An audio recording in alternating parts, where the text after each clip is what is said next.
Oke, salam jumpa teman-teman semua. Pada video kali ini, saya akan mendemonstrasikan cara menganalisis bias butir atau differential item function (DIF), ya, bias butir atau DIF, menggunakan sebuah metode yang disebut dengan mimic, ya. Ya, saya lupa kepanjangan dari mimic, tapi kita akan menggunakan pendekatan mimic ini dengan bantuan dari software Amos, ya. Oke,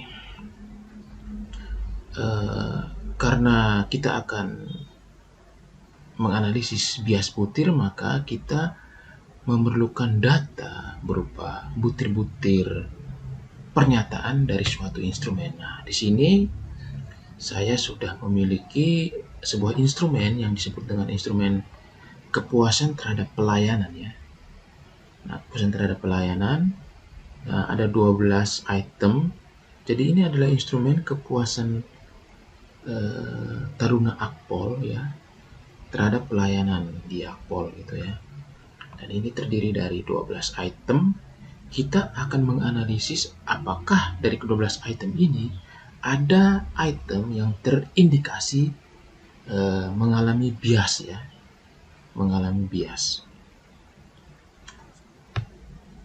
Oke, jadi ini adalah item-itemnya, ya. Nah, lalu kita akan menganalisisnya ini menggunakan metode mimic dengan bantuan software Amos. Jadi di sini saya sudah punya Amos, ya. Ini saya matikan dulu wifi-nya. Oke, jadi di sini saya sudah membuat sebuah model, ya, di software Amos ini. Variabelnya itu kepuasan, lalu ada 12 item, ya. Ini saya sudah buat modelnya seperti ini. Lalu kemudian langkah berikutnya kita perlu menganalisis atau menguji model fit dari dari model kita ini, gitu, ya, dari variabel ini, gitu. Kita harus menguji dulu model fitnya. Jadi di sini saya mau, ya, saya kalkulate dulu, ya. Saya kalkulate. Jadi ini saya sudah memasukkan data, ya. Saya sudah mengimpor data ke Amos, lalu sudah membuat model seperti ini.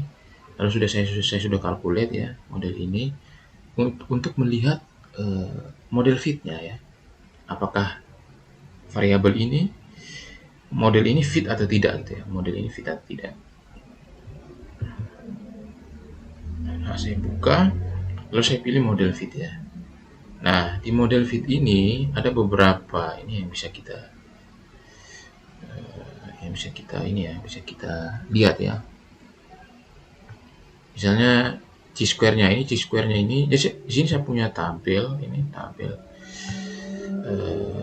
jenis-jenis model fitnya, ya. Chi-square itu lebih besar sama dengan 0,05, ya. Nah, di sini chi-square-nya itu sudah lebih sebenarnya, sudah lebih. Lalu kita lihat lagi yang berikutnya itu GFI-nya, ya. Goodness of fit index itu lebih besar dari 0, GFI yang mana GFI? Nah, ini GFI-nya masih di bawah 0,9, ya. Jadi belum fit GFI-nya. Lalu yang berikut kita lihat RMCA-nya, ya. RMCA-nya itu kan di bawah, ya. Nah, ini RMCA-nya itu ini, ya, 0,136. Jadi masih belum fit, ya. Masih belum fit RMCA-nya, karena RMCA-nya itu kan harus lebih kecil dari 0,08. Jadi masih belum fit. Lalu kita lihat lagi RMR-nya itu harus lebih kecil dari 0,05. RMR ini 0,05, ya, ini sudah fit, ya. Ini sudah fit. Lalu kita lihat ini, ya, RFI-nya masih belum, TLI masih belum, yang masih belum fit.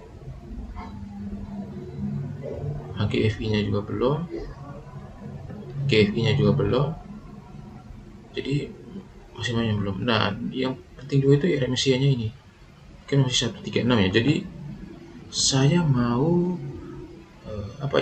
memfitkan model ini, beberapa di sini yang saya akan fitkan ya, saya akan fitkan supaya model kita ini benar-benar fit ya. Saya akan fitkan dengan cara kita akan mengkorelasikan gitu ya, mengkorelasikan errornya ini ya, errornya ini yang bulatan kecil-kecil ini kan error ya. Nah, kita akan mengkorelasikan errornya ini ya supaya bisa menghasilkan model yang lebih fit gitu ya. Nah, caranya itu kita ke modification index ini ya, ke modification index. Nah, ini modification index. Nah, lalu di MI-nya ini kita cari yang nilainya paling tinggi ya. Kita cari nilainya paling tinggi itu 190. Ada yang lebih tinggi dari 190 ya. Ya ini 218 ya. E1 ke E2 ini 218. 218 ya. E1 ke E2. Berarti kita akan korelasikan E1 ke E2. Oke, ini E1 ke E2. Oke, lalu kita kalkulate lagi. Oke, kita buka lagi model fitnya, kita lihat. Ya ini masih ya, akvinya masih. Nah, ini sudah ini ya, sudah 9, sudah di atas 9 semua ya. RMR-nya juga. Nah, ini yang penting tuh RMCA-nya ini. Kita akan mencoba sampai RMCA-nya di bawah 0,08 ya. Oke, kita ke modification index lagi. Kita lihat lagi mana yang besar ya. Nah, ini 151 ini ya. E9 ke E10 ya. E9 ke E10. Oke. Jadi kita akan korelasikan E9 dengan E10. Errornya. Oke, lalu kita ini lagi ya. Calculate lagi. Buka lagi, kita cari model fitnya. Ya, ini sudah hampir ya. Sudah 0,838, sedikit lagi. RMCA-nya masih belum di bawah 0,8. Jadi kita 0,08, jadi kita lihat lagi modifikasi indeks, kita cari lagi yang tertinggi nilainya, akan kita korelasikan ya. 48, 24, 68. Oh ya, sepertinya 68 ya.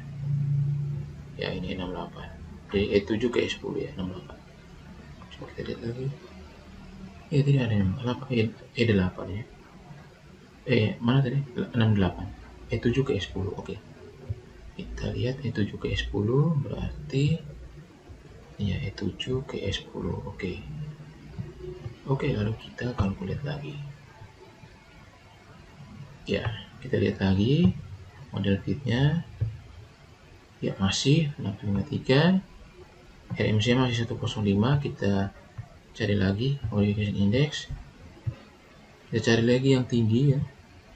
64, 68, 48. Sepertinya 64 ya paling tinggi ini. 64. Berarti E2 ke E3. Oke, E2 ke E3. Salah ini.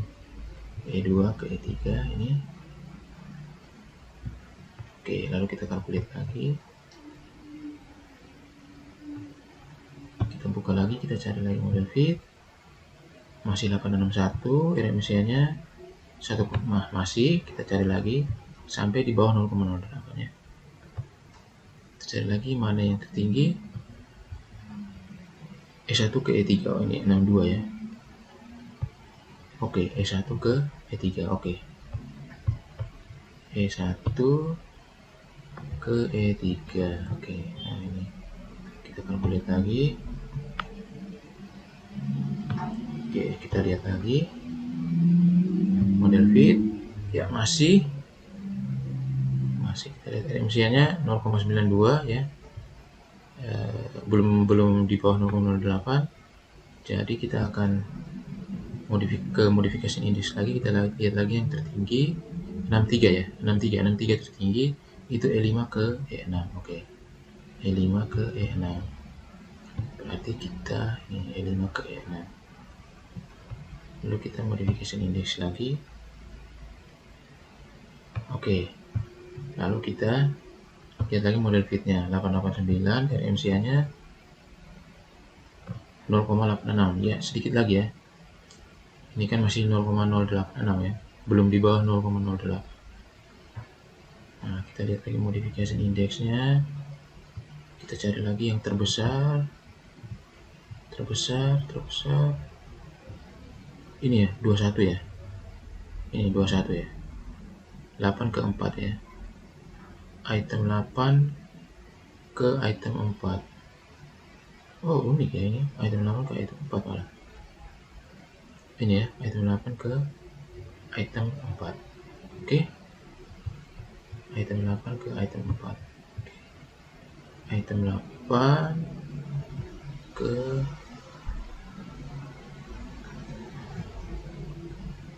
ini ya. Ini.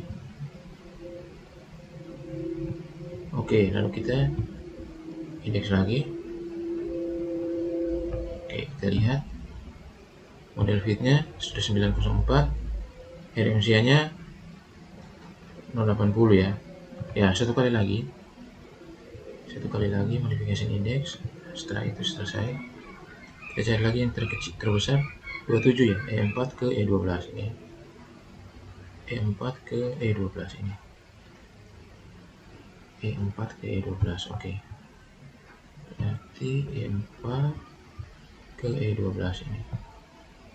Oke, kalkulasi lagi. Kita lihat model fitnya 909, RMC-nya sudah di bawah. Oke, selesai. Oke, sudah selesai. Sudah selesai begini. Selanjutnya saya akan memasukkan variabel kategorik ya. Saya akan memasukkan variabel kategoriknya. Di sini saya buat dulu apa namanya? Nah, saya pakai ini ya. Saya buat untuk variabel kotak untuk variabel kategorik. Oke, selesai. Lalu saya akan ambil variabelnya yang ini ya, gender. Jadi kita akan menganalisis atau mendeteksi bias butir berdasarkan gender ya. Berdasarkan gender ini. Oke, ini sudah gender. Oke, saya akan hubungkan gendernya ini ke kepuasan. Lalu kepuasan ini harus ada errornya supaya bisa dianalisis gitu ya. Nah, ini sudah selesai.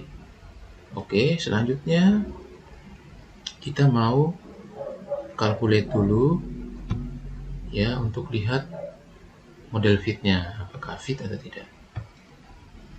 Model fit 916 ya, fit RMCA-nya fit. Oke, jadi ini bagus fitnya. Oke, sekarang kita akan mulai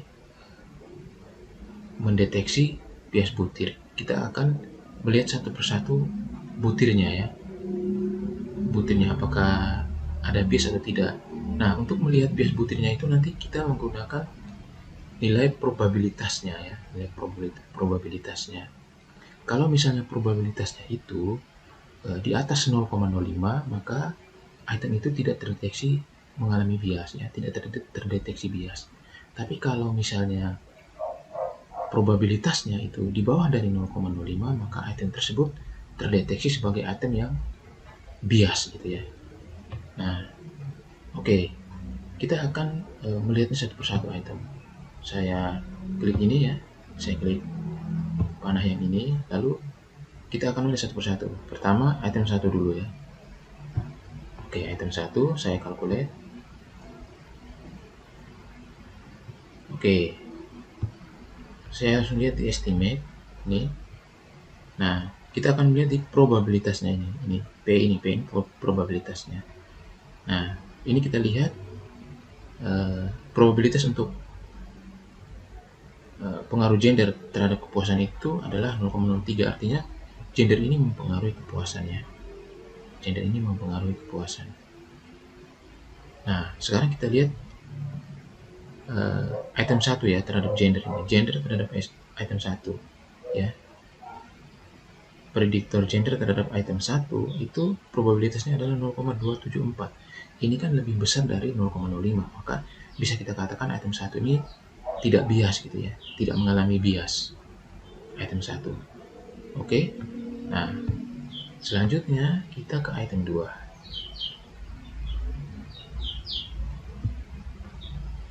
Kita ke item 2. Oke. Kita calculate. Nah, kita buka di estimate. Nah, ini juga sama, P value-nya 0,03, berarti gender ini mempengaruhi kepuasan.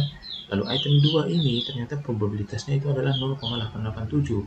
Ini kan di atas 0,05 ya. Artinya item 2 ini tidak mengalami bias ya, tidak mengalami bias item 2 ini. Oke, jadi item 2 sudah tidak mengalami bias. Kita ke item 3. Calculate. Oke, kita lihat estimate. Item 3 itu probabilitasnya 0,406, tidak mengalami bias karena lebih besar dari 0,05. Lalu kita ke item 4. Kita ke item 4, calculate. Ya, ini saya buat secara cepat saja ya. Lalu kita lihat di estimate, kita lihat item 4 itu probabilitasnya 0,805, tidak mengalami bias karena lebih besar dari 0,05. Oke.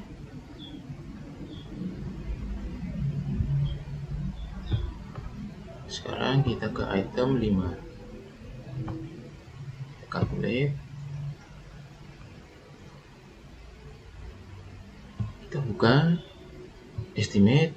Oke, item 5 itu P value-nya itu 0,023. Ini kan di bawah dari 0,05, sehingga bisa kita katakan bahwa item 5 ini mengalami bias ya. Mengalami bias berdasarkan gendernya. Itu berarti kemungkinan item 5 ini salah satu gendernya itu lebih mudah untuk menyetujui item 5 ini, karena kita berdasarkan skalanya ini kan sangat tidak setuju, TT setuju, sangat setuju ya. Berarti kan berarti bisa kita katakan begini, karena item 5 ini mengalami bias butir, berarti item 5 ini itu sangat mudah untuk disetujui oleh salah satu gender dibandingkan gender yang lain ya. Sangat mudah untuk disetujui oleh salah satu gender dibandingkan oleh gender yang lain. Nah, persoalannya gender yang mana kita tidak tahu ya, karena tidak diperlihatkan di Amos ini gitu ya. Nah, ini jadi item 5 ini mengalami bias ya. Item 5 mengalami bias. Lalu sekarang kita ke item 6. Kita ke item 6, calculate. Oke, lihat estimate, probabilitasnya 0,341, sehingga item 6 tidak mengalami bias. Lalu sekarang kita ke item 7, calculate. Lihat estimate. Nah, ini item 7 itu kan kita lihat ada tanda bintang 3 ya. Bintang 3 ini berarti probabilitasnya ini kecil sekali. Ini 0,00 probabilitasnya. Nah, karena probabilitasnya itu 0,00 lebih kecil dari 0,05, maka item 7 ini juga item yang mengalami bias ya, berdasarkan gender. Artinya dari dua gender ini ada salah satu gender itu yang lebih mudah menyetujui item 7 dibandingkan gender yang lain gitu ya. Nah, itu. Oke, jadi ada dua item sudah yang mengalami bias, yaitu item 5 dan item 7. sekarang saya hapus lagi ini, kita ke item 8. Saya calculate lagi, saya buka estimate. Nah, ini probabilitasnya 0,365 ya, berarti item 8 ini tidak mengalami bias. Oke, kita ke item 9. Oke, item 9, calculate, kita buka estimate. Ya, 0,521 tidak mengalami bias juga item 9 karena lebih besar dari 0,5.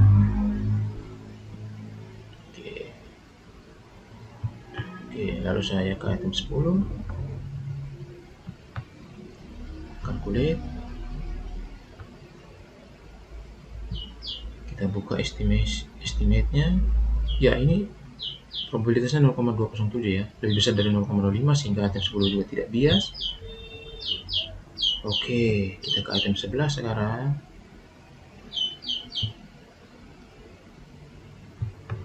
Oke, kita ke item 11.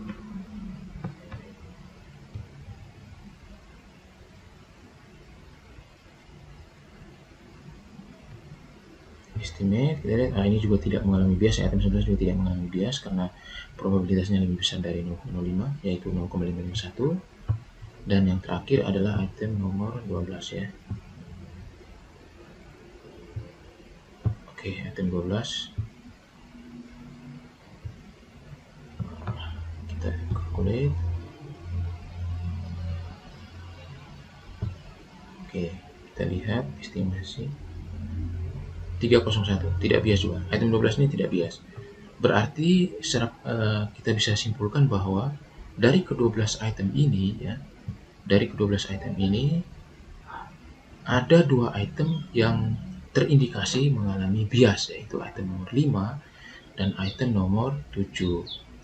Hanya kita tidak mengetahui gender yang mana yang lebih mudah menyetujui kedua butir ini ya. Gender yang mana kita tidak tahu. Nah, untuk mengetahui itu mungkin kita bisa dibantu dengan analisis ras ya, analisis ras model menggunakan MinStep. Nah, di sini saya coba ya. Saya akan coba gitu ya. Tapi sebelumnya kita lihat dulu ya. Dua item yang mengalami bias tadi, yaitu item nomor 5 yang ini. Ya, item nomor 5. Item nomor 5. Oke. Ini dan item nomor 7 ya.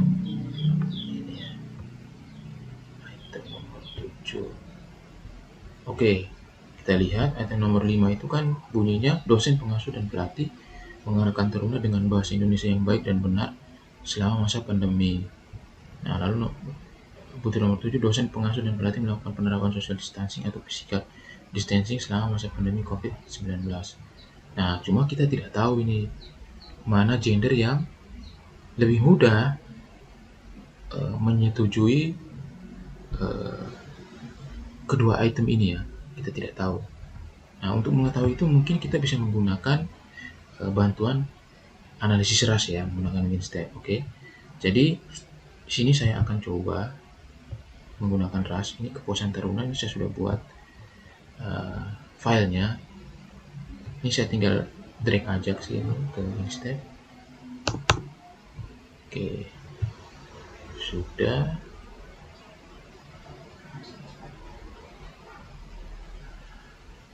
Oke, saya akan menggunakan ini ya, tabel 30 item div. Saya pakai gender yang ini, gender display grafis. Oke.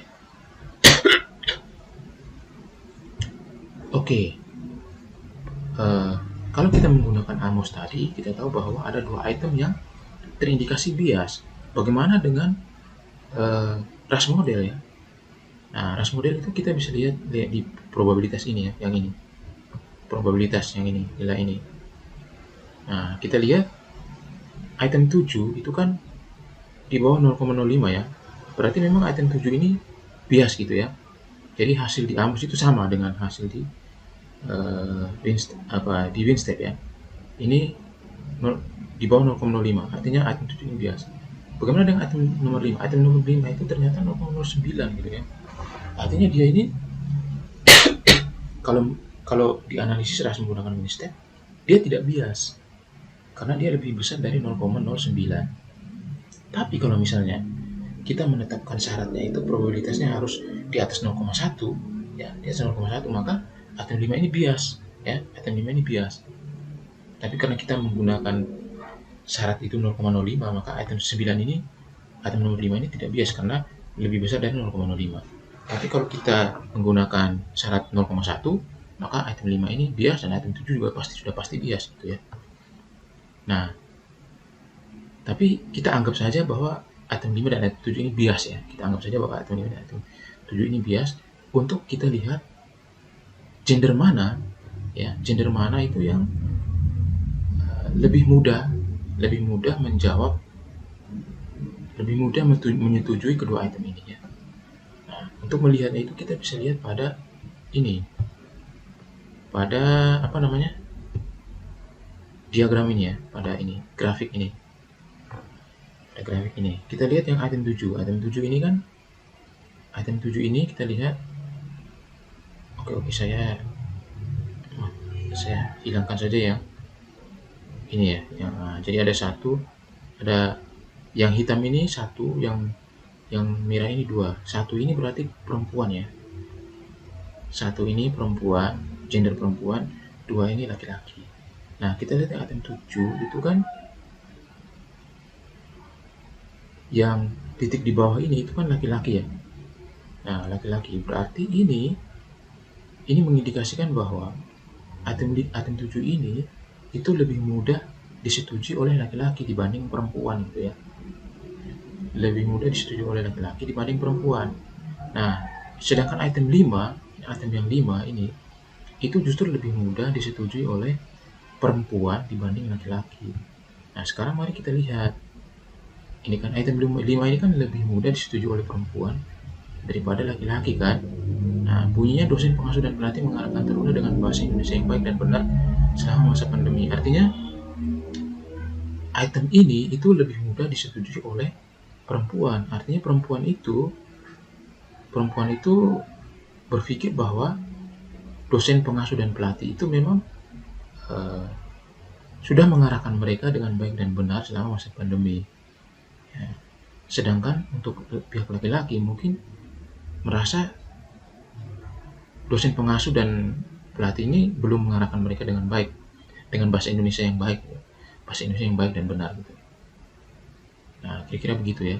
Lalu yang 7 ini kan, yang butir 7 ini justru sebaliknya, lebih mudah disetujui oleh laki-laki dibanding perempuan. Kita lihat dosen pengasuh dan pelatih melakukan penerapan social distancing. Jadi yang laki-laki itu lebih mudah untuk setuju bahwa dosen pengasuh dan pelatih itu memang melakukan penerapan social distancing selama masa pandemi. Sedangkan untuk yang perempuan itu mereka lebih sulit untuk menyetujui bahwa dosen pengasuh dan pelatih itu memang menerapkan social distancing selama masa pandemi COVID-19. Nah, jadi kira-kira seperti itu ya. Nah, jadi seperti itu teman-teman. Jadi ketika melakukan analisis bias butir menggunakan Amos, kita menemukan bahwa ada 2 butir yang bias, yaitu butir nomor 5 dan butir nomor 7. Sedangkan kalau kita menggunakan analisis ras model ya, itu kita mengetahui hanya ada satu saja item yang bias, yaitu item nomor 7. Sedangkan item nomor 5 itu tidak mengalami bias karena dia lebih besar dari 0,05, walaupun memang nilainya itu 0,09 ya. Nah, seandainya syaratnya itu dibuat lebih tinggi, misalnya syaratnya itu 0,1, item 5 sudah pasti juga bias ya. Nah, jadi seperti itu teman-teman, cara kita menganalisis bias butir menggunakan metode mimik ya dengan bantuan Amos, lalu kita bandingkan dengan pendekatan ras model. Oke, semoga saja video saya ini bermanfaat untuk teman-teman. Terima kasih sudah menyaksikan video ini. Sampai jumpa di video-video saya selanjutnya. Terima kasih.